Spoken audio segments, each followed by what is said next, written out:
Nasa linya po natin ang Cebu Local Disaster Risk Reduction and Management Officer 3, si Engineer Wilson Ramos. Engineer, magandang araw po. Magandang araw po sa nakikinig kayo sa DWIZ. Opo, Engineer, kumusta po yung assessment? Ilan po ang na-assess na po ba ito? Na-check na po ba natin lahat, Engineer? Hindi pa. Partially po akong nakuha ng mga report. Badly damage po yung Northern Cebu po talaga. May mga casualties na nanood. Yung kumusta ho yung mga structures natin, mga tulay, mga buildings, mga ilan po nasa inyong listahan?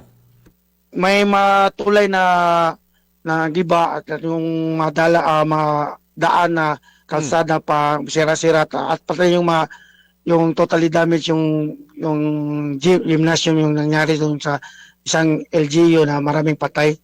Oho, kayo ho ba isa rin ho kayo sa naglilista kung ilan ho yung casualty, engineer, hindi ba? Yes. Ilan na po? Official.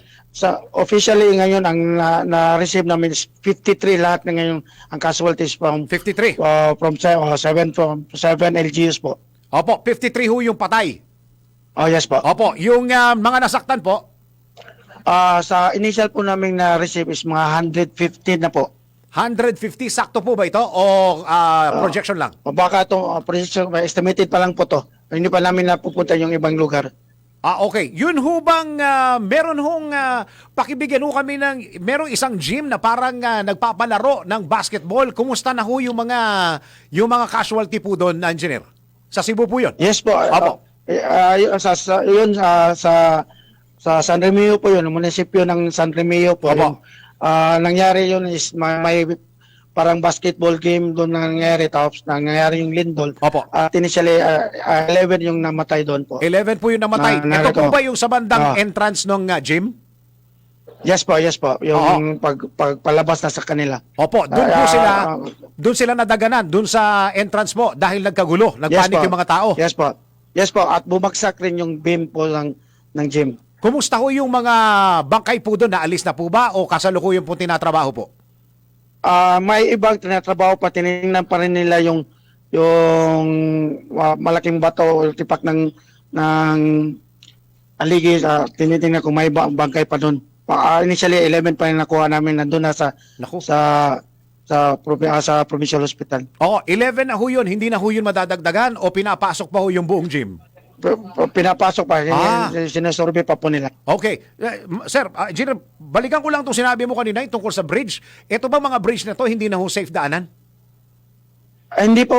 May mga bridge po hindi na pinadadaanan ng mga local po. Opo. Yun naman pong mga buildings po na particular po sa Cebu. Ano po yung mga buildings ang apektado? Particularly po yung mga government services building po?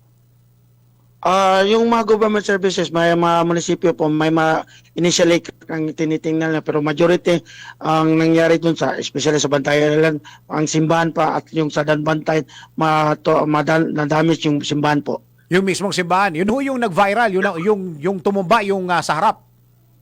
Yes po, yung sa Danbantayan po yan. Oo, nalaglag yung harap. Okay, ilan ho yung mga kababayan po natin? Nasa inyo rin ho ba yung listahan ng mga evacuation center, engineer? Wala pa kaming idea po sa evacuation center. Ongoing po ang sitwasyon kasi ang nangyari po is dahil sa lindol, ang iba hindi tumutuloy sa evacuation center to make it safe lang ang iba ay nasa labas lang ng kanilang bahay at nagte-tent po. Oo. Kayo ho ba nasa Cebu ho ngayon, engineer?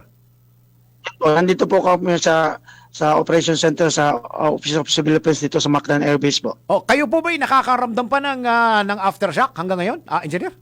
Wala na po dito sa center sa Cebu City o sa Central Cebu, pero ang initial report po namin may aftershock pa rin po sa probinsya po, sa Northern Cebu. Kailan ho yung last na aftershock naramdaman ninyo, engineer? Ang dito sa Cebu, sa Central Cebu is mga kanila lang, doon lang po, yung kanilang umaga lang po. Okay. Engineer, maraming salamat po sa impormasyon na yan. Please expect our calls. Lahat mga pagka kayo po ay merong karagdagang impormasyon, please feel free to contact us or call us para on air po namin ang inyong mga impormasyon. Maraming salamat, Engineer. Sige po, kasi si Governor is on top of the situation po. Si Governor Pamela Barrecuatro. Si Governor, opo. Nasa kanya, nakatutok lang. Sige po. Maraming salamat, Engineer. Pumunta na siya sa lugar lang. Opo. Yes po. Thank you very much. Cebu Local Disaster Risk Reduction and Management Officer 3, si Engineer Wilson Ramos.